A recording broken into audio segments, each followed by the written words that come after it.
Testing, testing. This is Stefano Virgilli from VOX Podcast. And together with me today from Kenya is Diane. Hi, Diane. Hi. Thanks, Stefano. So first of all, just a really brief intro on Adam. Adam Grunewald, thank you for joining us. He's a friend and the founder of Lynk. If you want to check it out, lynk.co.ke. And really briefly, the way I like to describe what Lynk does, it's basically formalizing the informal sector. Okay, so I want to pass the floor to you, Adam, to briefly elaborate on what Lynk does. Great. Thanks so much again for having me on the podcast. Thanks so much for speaking to me and helping us tell our story and for the nice introduction. We also like to say that we formalize the informal sector. So apt description.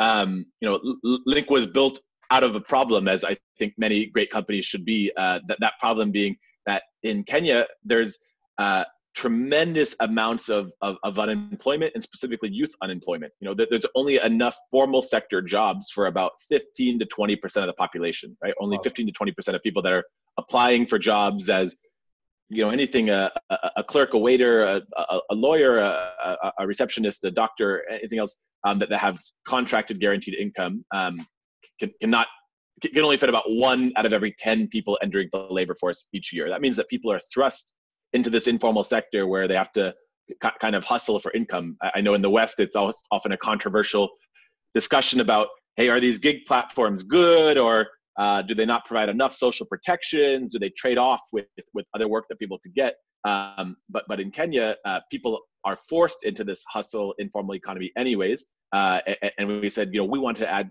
as Diane said, some formality to this informal sector. We want to create a platform that gives people consistent income, career growth, and other sorts of protections that they might not get as a self-employed informal sector worker. So that was the problem that we built Lynk out of.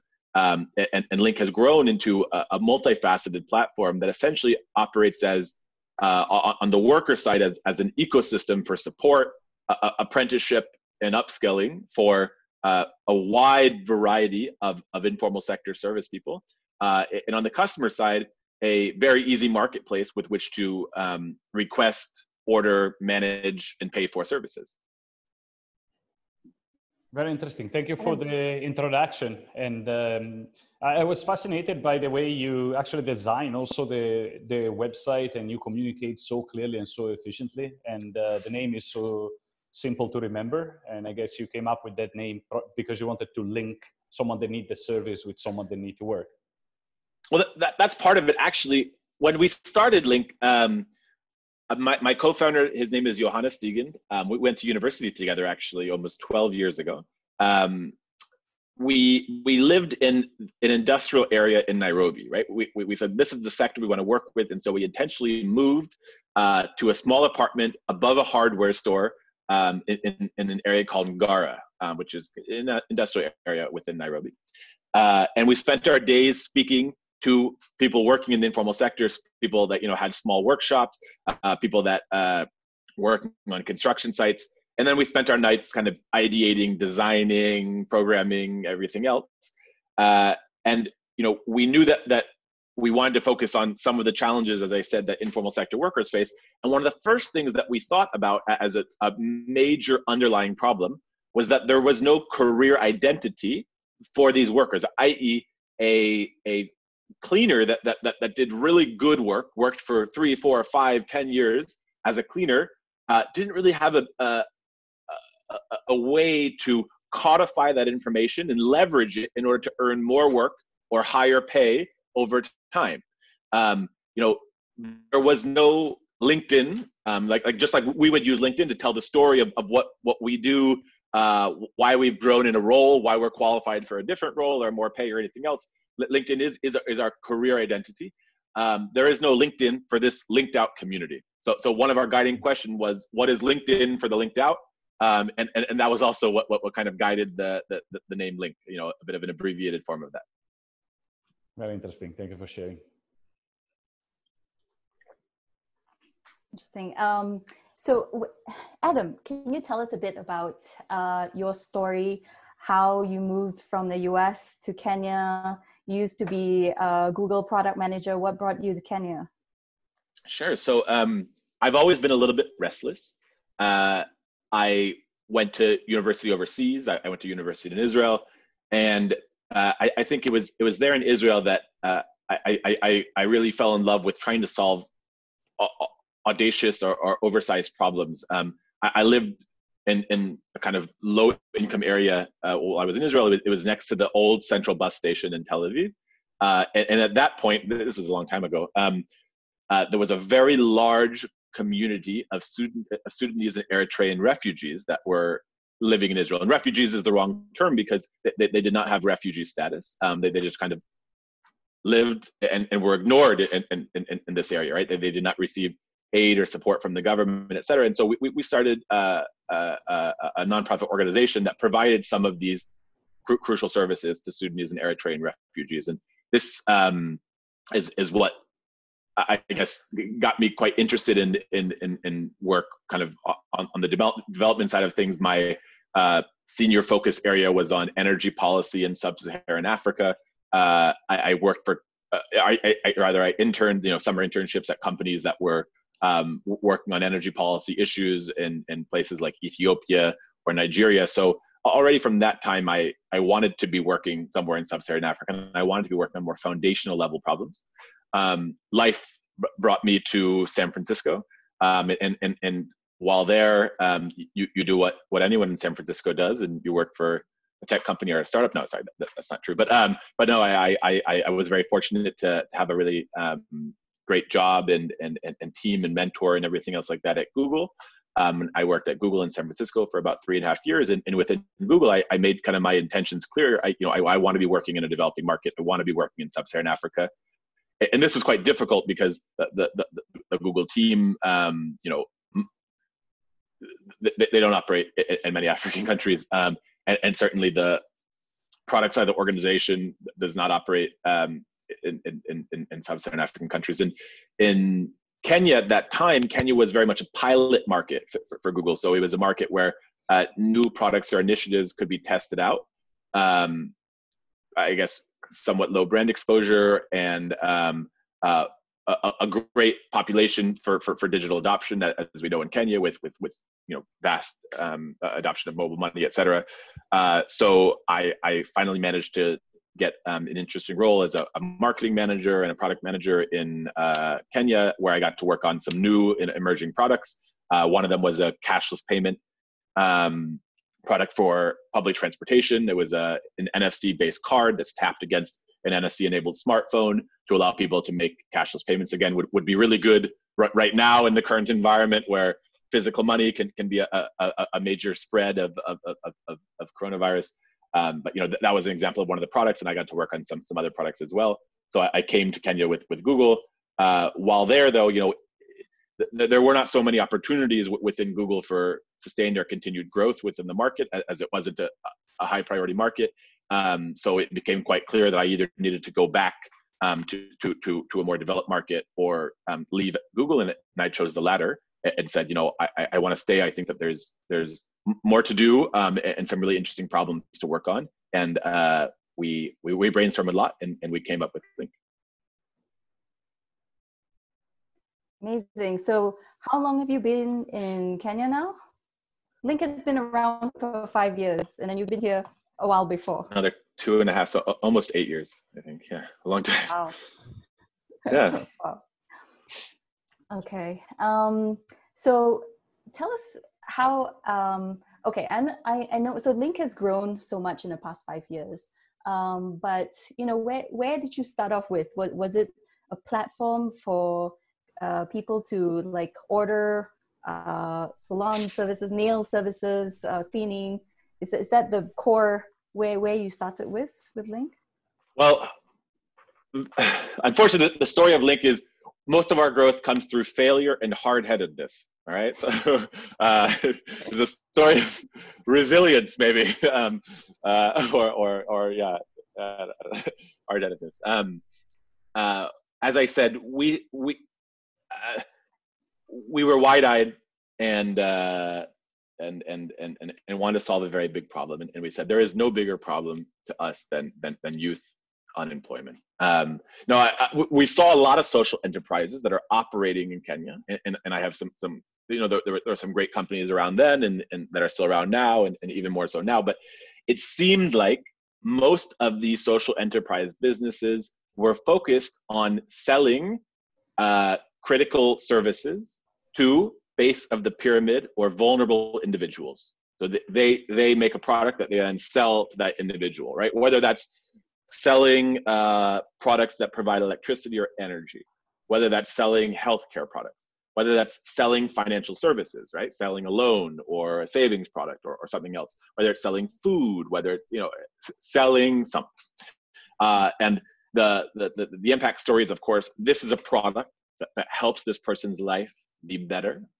And I'm going to provide it to them and therefore have impact. Or it is a story of, this is a product that this individual needs and they can't afford it, and I'm going to make it cheaper, right? So a lot of the kind of social enterprise and development work was around selling products to low-income individuals or making them cheaper. And this is a good and important thing, but was not very interesting to us, right? Figuring out how to make a different solar product that was less expensive than the existing solar products in the market was not something that we wanted to pursue, or how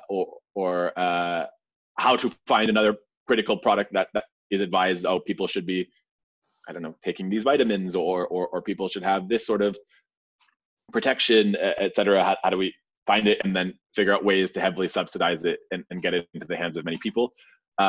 We felt like there were a lot of people operating in that space. Where there was not a lot of people operating is, how do we put more actual money into the hands of these low-income individuals, right? How do we help them make more money, right? Because if people are not making money, then there is no market for anything that sells a product or service to them, unless you completely subsidize it, right? And then it's not social enterprise; it is just social aid, right? And again, I don't have such a background on that, and might not be the most well-suited person to be running the kind of like pure development NGO aid work.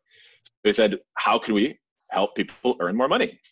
Right? And that was one of the first guiding questions. And when we began, as I said, we started by saying, let's be the LinkedIn for the linked out, right? LinkedIn helps people earn more money, right? They provide a career identity. Employers use that career identity in order to decide whether or not they hire them and how much to pay them, et cetera.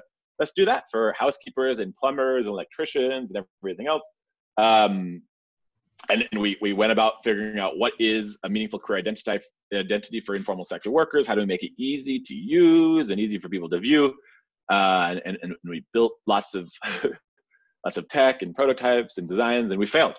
And we failed because LinkedIn requires a LinkedIn premium model where people pay for premium services that you offer, and a housekeeper that makes $4 to $8 a day and is consistently in between work is probably not interested, and maybe never interested in a premium career identity product, right? And we explored, can we get the customer side, right, the hiring side, to be willing to pay this? And the existing market perceptions around the costs that should be associated with the labor of informal sector workers is challenging in this market, right?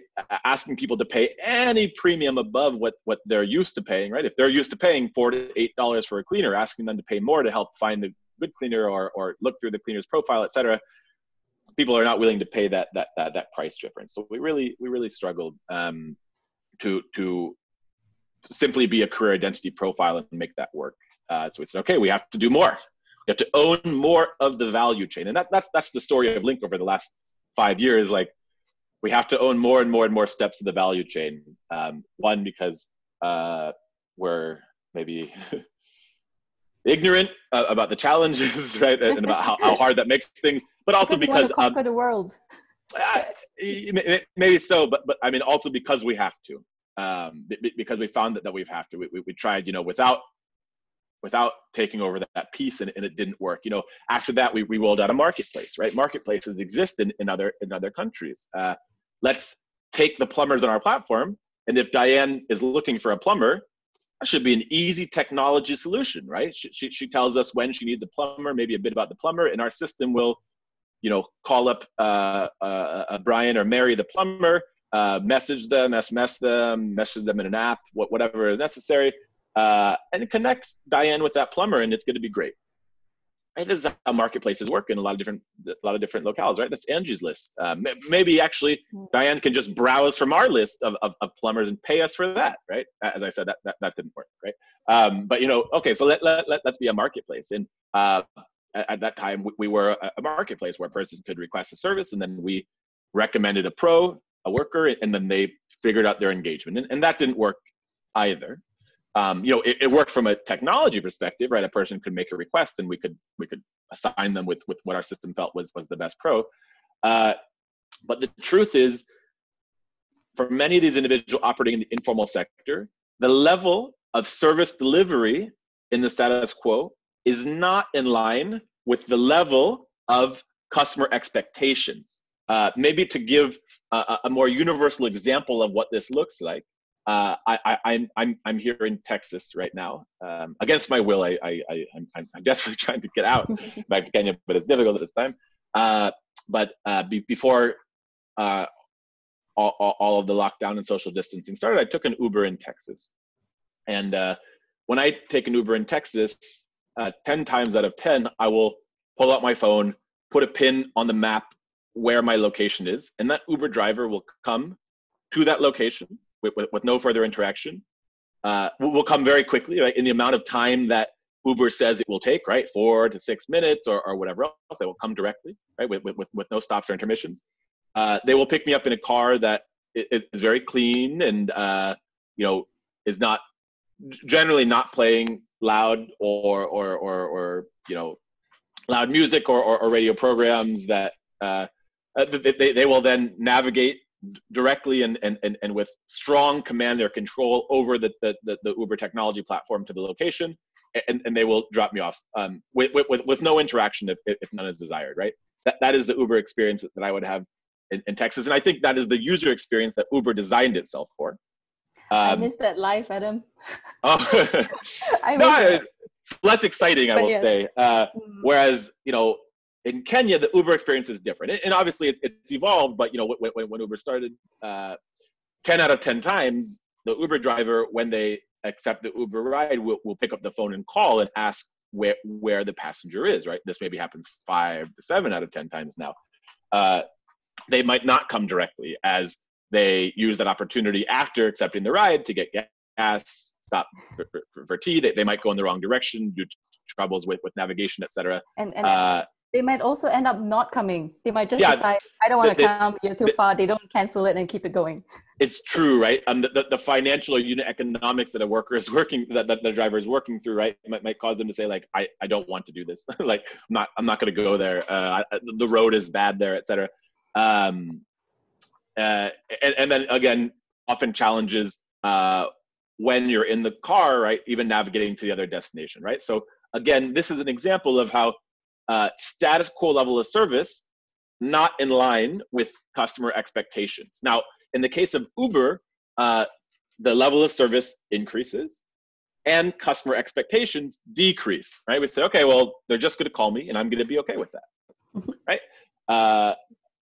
It's different. We found that it was different for something like plumbing, right? You know what? Like, they're just going to leave a messy area or messy footprints after they do the plumbing job in my house. No, customer expectations would not lower on these fronts, right? They might use artificial or counterfeit materials, right? Expectations will not lower.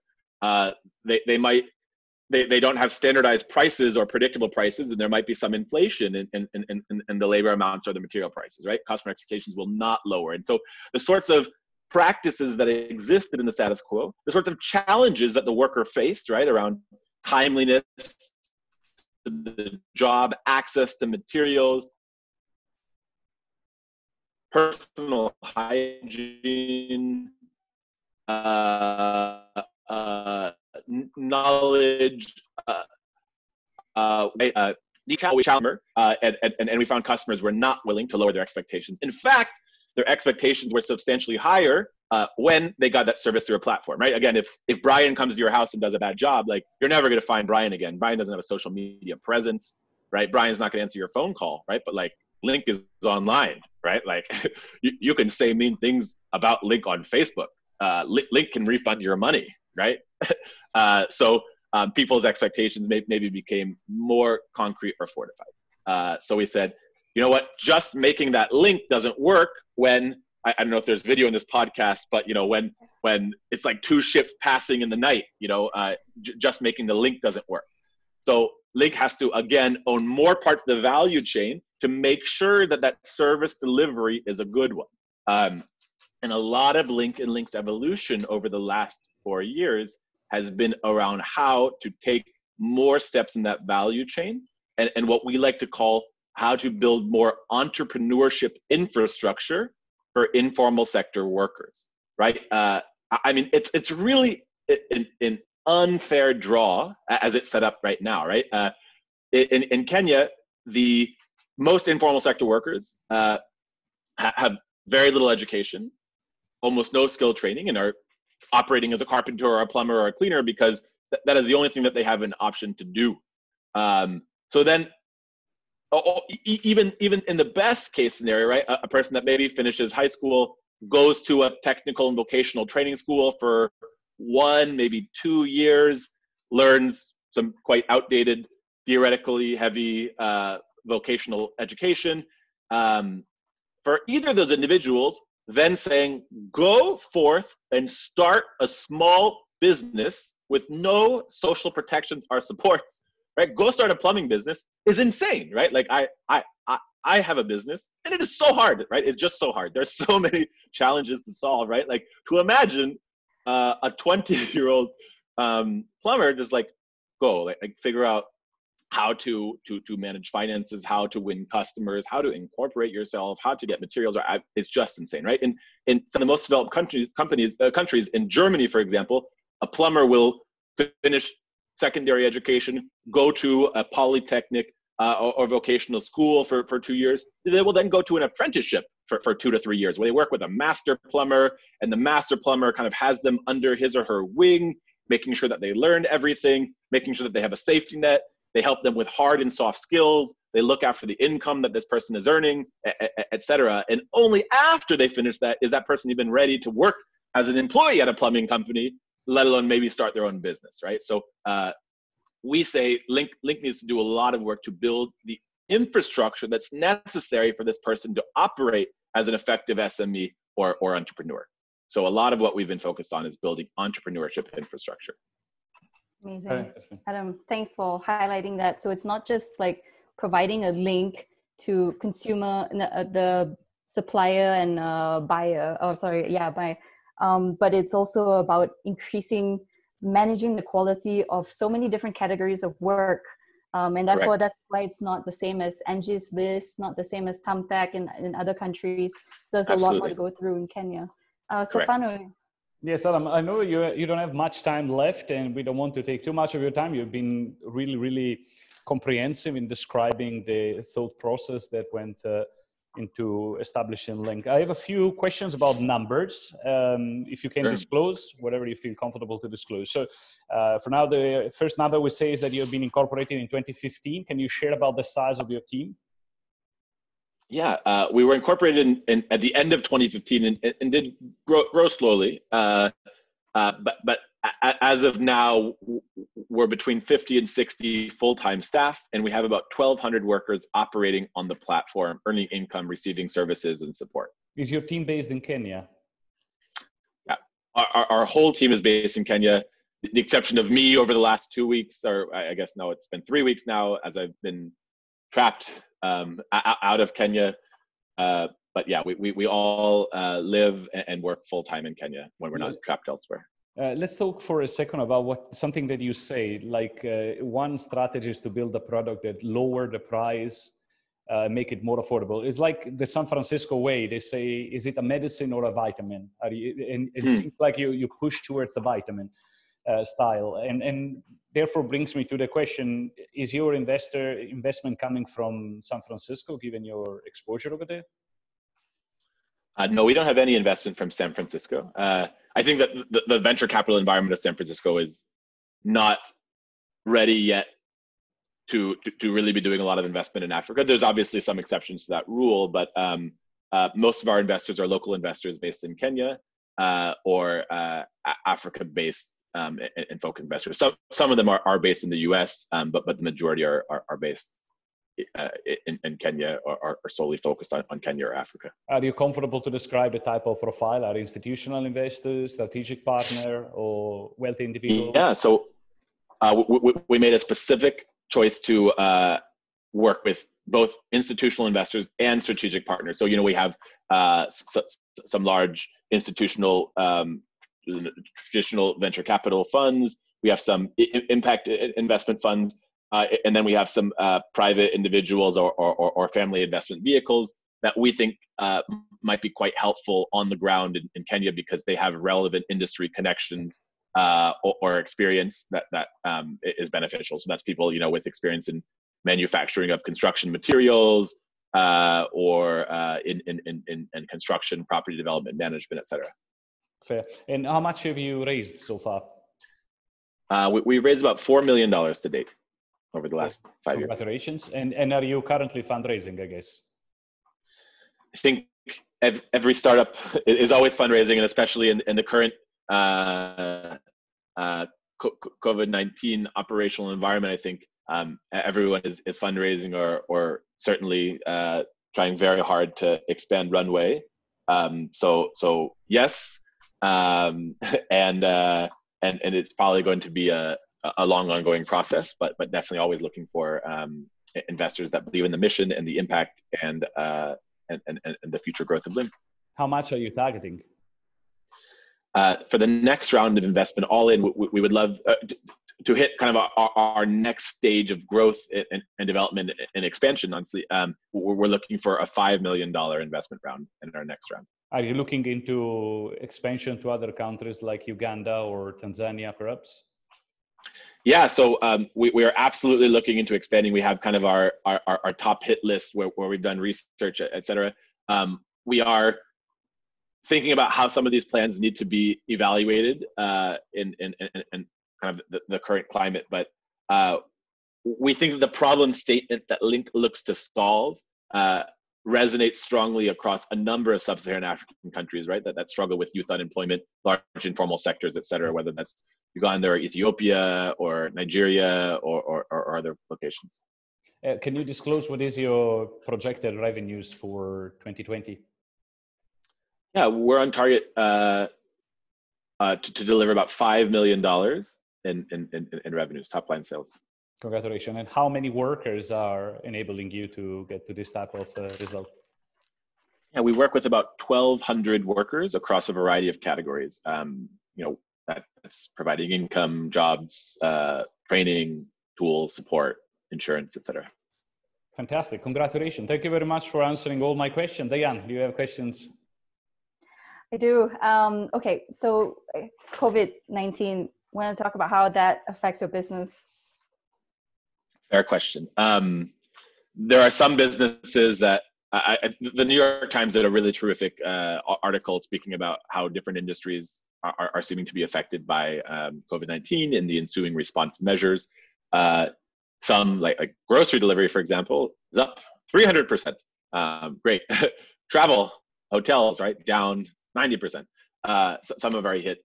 We are far to the extreme of a hard hit business. It is the reality that many of our services are done in close physical proximity to a customer, a household or a business, right? Almost none of our services can be delivered without being in person, though obviously we are a heavily technology enabled business. We do not sell software. Sorry, Adam, sorry to interrupt, but can you give us an example of some of the work? Because construction is one of them as well. Oh, sure, yeah, like manicure and massage, right? You cannot do this remotely, right? and this is an example of like a non-socially distanced service, right? Like you're touching someone's face or back or something like this, right? Or plumbing or painting in a house or cleaning of a toilet or even office cleaning and stuff like that, right? It requires close physical proximity. As you mentioned, many workers working on a project site in close proximity to one another. So any kind of push towards social distancing and work from home heavily affects business. And also, as kind of mentioned, the story of Lynk is supporting informal sector workers through shocks that they experience in their work and daily lives. And these individuals are some of the most vulnerable and affected via this challenge, i.e. if they cannot find access to public transportation, or public transportation increases by 100% in price, which it has in Kenya, then their costs, right, their cost of sale has gone up quite substantially, or they cannot get to work if they can't, if a beautician has to stop working at 3:30 to comply with a curfew, and most people want to get beauty services in the afternoon or evening, their work is going to go down significantly. And I think ultimately in a market like Kenya, a lot of people are very focused on cutting off all non-essential services, right? Households and businesses. And whereas Lynk, from an impact perspective, is very essential for the workers on the platform as a consistent source of income, upskilling, and training, the services that we provide are not at that kind of like base tier of essential services for households and businesses, right? You will focus on, and rightly so, getting food, shelter, heat, medical care, paying a loan or something else, before you will focus on fixing the broken tile, painting the wall, getting the manicure, and anything else. So it is affected from a demand perspective and an ability to do service perspective, and in a system shocks perspective, right? As supply chains get interrupted, the informal sector workers that rely on them and don't have collective bargaining power are some of the first to be affected. So we are heavily affected. We are trying to use our role as a platform that convenes and organizes so many of these workers to try to make sure that people are not left out in the cold, right? We actually were able to act very quickly to provide PPE, masks, gloves, and of course, critical information, right? Validity to what's happening very early on through our communication channels, right? The workers on our platform trust us, and they trust what we say. And when we explain that this is real and it is a meaningful danger, and it is important to socially distance, and it is important to wash your hands frequently, we see rapid action. We saw, we trained hundreds of workers on our system within the matter of a few weeks due to the incredibly hard work of members of the team.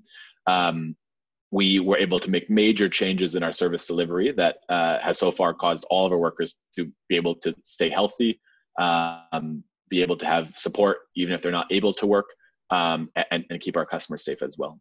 One of the things we're doing is looking at specific initiatives that we as a platform can roll out. For example, we're seeing how we can leverage our large network of cleaners and our experience training and upskilling cleaners. And we've retrained cleaners in how to do surface disinfection in a time of COVID, right? How to, the apartment building that maybe you're living in, Diane, right? Like even in a place where people are locked down, there's still people going up and down the elevator every day. There's still people touching the railings of stairwells. There's still people touching the handles of doors. How are these things being disinfected and sanitized? In the places that are deemed essential services and continue to operate, a grocery store, et cetera, how are these things being disinfected and sanitized? So we're looking at how we can actually double down to kind of find those sorts of services that are essential and can continue to give informal sector workers work. Other examples are the fabrication of some essential supplies. I think we don't have the manufacturing capacity or capability, and again, we're talking about informal sector workers, to be making respirators or N95 masks, and it's dangerous to just try it, right? We wouldn't want to make something that's called an N95 mask that isn't heavily checked. But things like wash-up stations is stuff that we've been making, so that in areas that need a place that people can wash hands, this is something we can leverage our network to do. Amazing. This is because in the news, everybody's talking about how the slum areas are the ones which are going to be affected the most. And, there's not really, to fix a broken structure that the government has had for decades in weeks or months, it's impossible. But you guys are partnering with Safe Hands Kenya initiative. That's right. And bringing all this hand washing stations, disinfectant solutions to the areas that need it the most. That's amazing. That's okay, right. I know we don't have too much time left. I'm going to pass it back to you, Stefano. I don't want to make Adam miss the call. It's 10 p.m. here. What time is over there? It's just about to be 9 a.m. in Texas, right? And so I'm about 4 hours into my day. we are connecting. We are connecting 3 continents today. We got the North America, we got Africa, and we got Asia. I think we have taken a lot of your time. Thank you very much for answering all our questions, and we'll let you go to your long, long day ahead. Thank you. Amazing. Thanks so much for the opportunity, guys. Have a wonderful day. Thank you, Adam. Stay safe. Thanks for the work you're doing. Talk to you all soon. Bye. Bye.